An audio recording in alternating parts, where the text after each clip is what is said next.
Political leader হিসাবে আমি আজকে সবার শেষে সম্বোধন করছি, সেজন্য লিডাররা আমার ওপর নারাজ হবেন না, কারণ আজকে অর্গানাইজারদেরকে আগে সম্বোধন করেছি।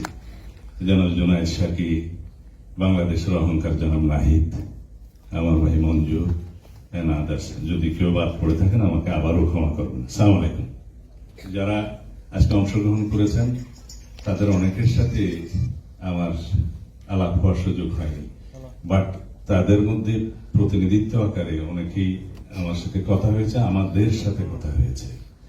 সংস্কার কমিশনের সাথে তো 3 দিন অনবরত প্রায় 12 ঘন্টা ধরে কথা হয়েছে। এখন যে কথাগুলো মাননীয় আইন উপদেষ্টা বলে গেলেন তার শেষের দিকের থেকে আমি বটম আপ করে কথা বলি যে সব বিষয় সংবিধানে থাকলেই, একটা সমৃদ্ধ এবং বড় আকারের ভলিউমের সংবিধান হলেই সেই রাষ্ট্র যে উন্নত গণতন্ত্রের অধিকারী হয় না, সেটা অনেক জায়গায় পরীক্ষিত। সেজন্য ওনার কথাই আমি আবার রিপিট করি, অনেকগুলো কমিশন এবং অনেকগুলো আইন এবং অনেকগুলো সংস্কার আমরা পার্লামেন্টের এনাক্টমেন্টের মধ্য দিয়ে নিয়ে আসতে পারি, যেগুলো সময়ে সময়ে সমাজের চাহিদা অনুসারে আমরা পরিবর্তন করতে পারব।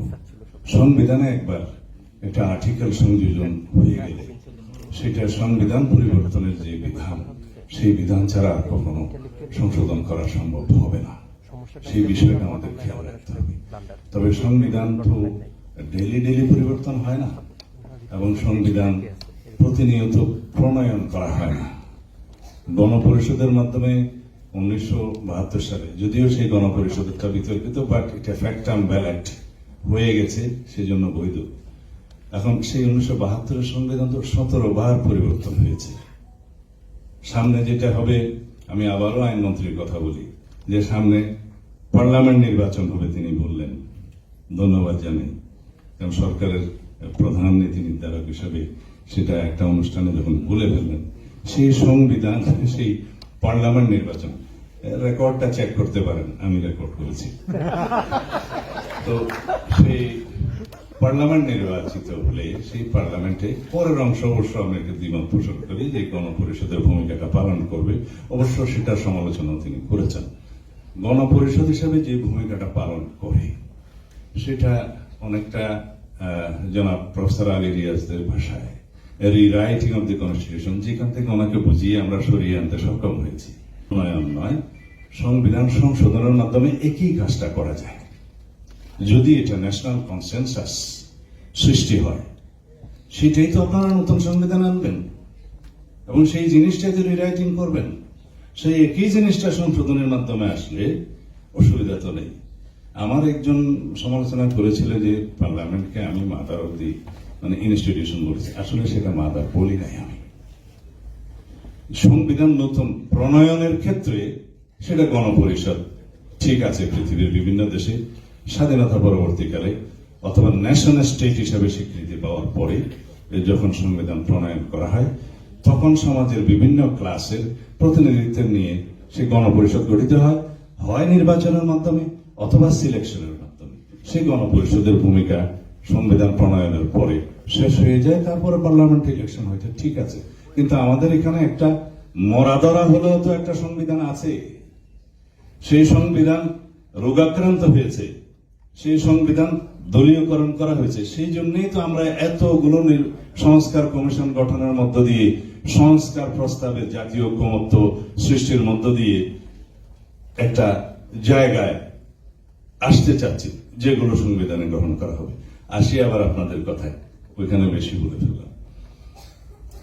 যে প্রস্তাবগুলো আপনারা করেছেন তার মধ্যে আমি দেখলাম 7টা হচ্ছে পলিটিক্যাল পার্টিসদের জন্য প্রযোজ্য আর কি এখানে, আর 2টা রোড ম্যাপ সাজেস্ট করেছে সম্ভবত প্রফেসর আলী রিয়াজদের জন্য, যে কোন পদ্ধতিতে আপনারা এটা করবেন, অথবা বাস্তবায়ন পদ্ধতির জন্য। সেই জায়গায় আমি যাবো না, বাস্তবায়ন আগে নয়, আগে যে প্রস্তাবগুলো আছে সেগুলো গ্রহণ করা যায় কতটুকু কি। আমরা বিভিন্ন পর্যায়ে সংস্কার কমিশনের সাথে কথা বলেছি, সমাজের বিভিন্ন শ্রেণী পেশার মানুষের সাথে কথা বলেছি, আপনারা যারা জাতির বিবেক এবং এগুলো নিয়ে আপনারা বিভিন্ন ক্লাসের সাথে কথা বলে আপনারা যে সংস্কার প্রস্তাবগুলো প্রণয়ন করেছেন এবং এই যে সেমিনার আয়োজনের মধ্য দিয়ে সবার মতামত গ্রহণ করার চেষ্টা করছেন, এই উদ্যোগকে আমি স্বাগত জানাই। আমি প্রথমেই যেটা বলা উচিত ছিল সেটা বলি নাই, আবার ক্ষমা চাচ্ছি, যে স্বাধীনতা যুদ্ধ থেকে সমস্ত গণতান্ত্রিক আন্দোলনে শহীদের যে আত্মত্যাগ, তাদেরই আকাঙ্ক্ষাই তো এটা, তাদেরকে স্মরণ করি গভীর শ্রদ্ধার সাথে। জুলাই গণ অভ্যুত্থান সহ দীর্ঘ 15-16 বছরের ফেসিবাদ বিরোধী গণতান্ত্রিক আন্দোলনে যারা জীবন দিয়েছেন, আহত হয়েছেন, ক্ষতিগ্রস্ত হয়েছেন, তাদের সকলের প্রতি শ্রদ্ধা জানাই, স্মরণ করছি। আজকে আমরা এই একই জায়গায় এসে ফেসিবাদ বিরোধী জাতীয় ঐক্যকে আমরা ধরে রাখবো, এটাই আমাদের শক্তি হবে। এবং আমাদের দলের পক্ষ থেকে আমরা সবসময় বলেছি, আমাদের একদম 1 নম্বর এজেন্ডা হচ্ছে সবার আগে বাংলাদেশ, ঐক্য হচ্ছে আমাদের শক্তি। এবং এইখানে যে আমরা জাতীয় ঐক্যমত্য সৃষ্টির বিভিন্ন বিষয়ে একমত হতে পারলে সেটা হবে আমাদের ফলাফল। এবং এইখানে যে আমরা সবাই একই বিষয়ে ঐক্যমত্য হতে পারবো সত্য, সেটাও ঠিক নয়। বাট আমরা তো আলাপ করতে পারছি, আমরা একটা ডেমোক্রেটিক চর্চার মধ্যে দিয়ে আছি। এই বিষয়টা আমাদেরকে ধরে রাখতে হবে এবং আমরা দ্বিমত পোষণ করার জন্যই তো গণতন্ত্র চেয়েছি, আমরা বহুমত প্রকাশ করার জন্য তো এই সংগ্রামটা করেছি। কালকে একটা ঐতিহাসিক ঘটনা বাংলাদেশের জাতীয় জীবনে হয়েছে, সেজন্য যাদের ভূমিকা গুরুত্বপূর্ণ তাদেরকে আমি আগেই কংগ্রেচুলেশন জানিয়েছি, স্বাগতম জানিয়েছি। আমি এই অন্তর্বর্তীকালীন সরকারের পদক্ষেপ, যেটা আন্তর্জাতিক অপরাধ আদালতের যে আইন, সেটা সংশোধনের মধ্য দিয়ে রাজনৈতিক দল হিসাবে আওয়ামী লীগকে বিচারের প্রক্রিয়া নিয়ে আসার যে সংশোধন এটা আনা হয়েছে, সেটাকে স্বাগত জানাই। এই দাবি ফেব্রুয়ারির 5 তারিখে দলের পক্ষ থেকে আমি বক্তব্য দিয়ে সরাসরি উত্থাপন করেছিলাম। তার আগে এবং পরে অনেক জায়গায় আমরা দলীয়ভাবে এই দাবি উত্থাপন করেছি, বাংলাদেশের জনগণ চেয়েছে। আমরা ফেব্রুয়ারির 10 তারিখে মাননীয় প্রধান উপদেষ্টার সাথে দলীয়ভাবে সাক্ষাৎ করতে গেলে লিখিতভাবে সেই প্রস্তাব আমরা মাননীয় প্রধান উপদেষ্টাকে দিয়েছি, এখানে আইনমন্ত্রীও ছিলেন। সেখানে আমরা বলেছি, গণহত্যা এবং মানবতা বিরোধী অপরাধের দায়ে আওয়ামী লীগকে রাজনৈতিক সংগঠন হিসেবে বিচারের আওতায় আনতে হবে। সেই জন্য আর্টিকেল 47 অনুসারে যা কিছু সংশোধনের প্রয়োজন সেটা সংশোধনে আনতে হবে। এবং এখানে সবচাইতে ভালো দিকটা হচ্ছে আর্টিকেল 47-এ যে সংশোধনী আনা হয়, যে আইন প্রণয়ন করা হবে, সেটার আওতায় যারা আসবে তারা আর্টিকেল 31 এবং 35 এর কোন মৌলিক অধিকারের সুযোগ পাবে না, আর্টিকেল 44 এর সুযোগ নিতে পারবে না, আর্টিকেল 102 এর সুযোগ নিতে পারবে না। সুতরাং আমি এখনো আইনমন্ত্রীকে অনুরোধ জানাব যে আইনটা যেন সুষ্ঠুভাবে প্রয়োগ করা হয়, যেন ন্যাশনালি এবং ইন্টারন্যাশনালি এটা বলতে না পারে যে এটা সুষ্ঠুভাবে বিচার প্রক্রিয়া সম্পন্ন হয়নি, সেই বদনাম যেন আমাদের না হয়। আর অন্তর্বর্তীকালীন সরকারের অন্তর্বর্তীকালীন সময়ের জন্য যে পলিটিক্যাল পার্টি হিসেবে আওয়ামী লীগ এবং তার অ্যাসোসিয়েটদের অন্যান্য অঙ্গ সংগঠনের কার্যক্রম নিষিদ্ধ করার জন্য যে বিধানটা করা হবে, সেই আইনে, সন্ত্রাস বিরোধী আইনে কিছুটা সংশোধনী আনতে মনে হয় হবে, কারণ ওখানে দল নিষিদ্ধের কথা বলা আছে। সম্ভবত কার্যক্রম নিষিদ্ধ করতে গেলে সেখানে কিছু সংশোধনী আনতে হবে, সেটা এনে তারপরে প্রজ্ঞাপন হলে ভালো হবে। এটা হচ্ছে আমাদের পক্ষ থেকে এই জাতির আকাঙ্ক্ষার প্রতি শ্রদ্ধা। জুলাই গণ অভ্যুত্থানের শহীদের রক্তের প্রত্যাশা, আকাঙ্ক্ষা, এদেশের জনগণের প্রত্যাশা যে বাংলাদেশের জন্য আর কোনোদিন স্বৈরাচার এবং ফ্যাসিবাদের উৎপাদন না হয়।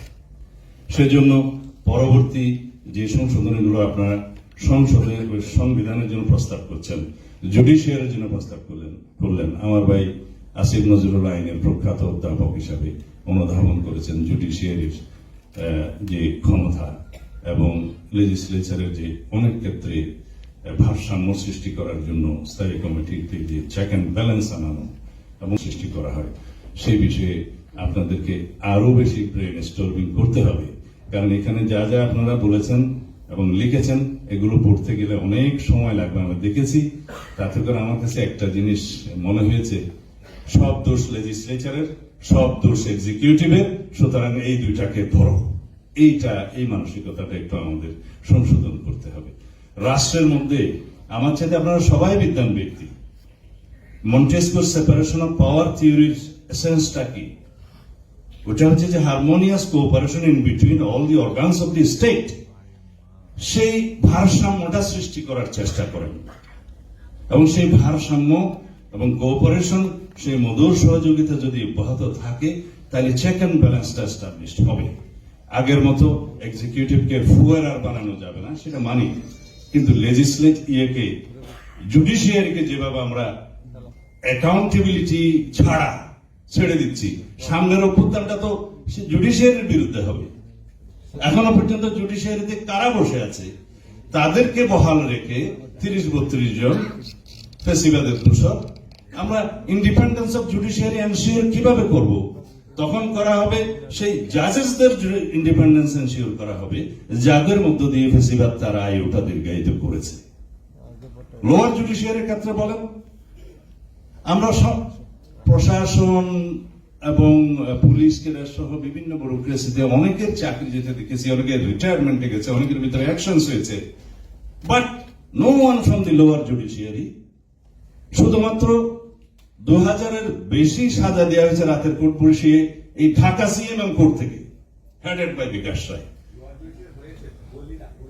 আচ্ছা, আইনমন্ত্রীকে বলবো যে বলা ভালো যদি অ্যাকশন হয়ে থাকে, কারণ এই লোয়ার জুডিশিয়ারির যেটা আমরা আর্টিকেল 116 অনুসারে চিফ জাস্টিসের হাতে ইন্ডিপেন্ডেন্টলি দেওয়ার জন্য প্রস্তাব করেছি, এটা আমাদের 31 দফার একটা দাবি। সেটা ইমপ্লিমেন্ট করার আগে এই লোয়ার জুডিশিয়ারিকে ক্লিন করতে হবে, মেসেজ দিতে হবে এই যে দলীয়করণ, দলখানা, দলদাস বিচারগিরি করলে বাংলাদেশের জনগণের বিরুদ্ধে এবং গণতান্ত্রিক আন্দোলনের সংগ্রামীদের বিরুদ্ধে, সাংবাদিক সহ সকল শ্রেণী পেশার মানুষের বিরুদ্ধে যে কোনো রকমের দলীয় ইনস্ট্রাকশনে যদি বিচার কার্য করা হয়, সাজা দেওয়া হয়, তাহলে বাংলাদেশের মানুষ এক সময় আপনাদেরকে অ্যাকাউন্টেবল করবে এবং আপনাদেরকেও you must be brought to the justice, এই কথাটা মেসেজ আকারে দিতে হবে। অনেক কথা বলার ছিল, আপনাদেরও সময় নেই, আমারও যাওয়ার তাড়া আছে, তবে আমার বক্তব্যগুলো শোনার জন্য আমি আপনাদেরকে ধন্যবাদ জানাই এবং কৃতজ্ঞতা জানাই। আমাদের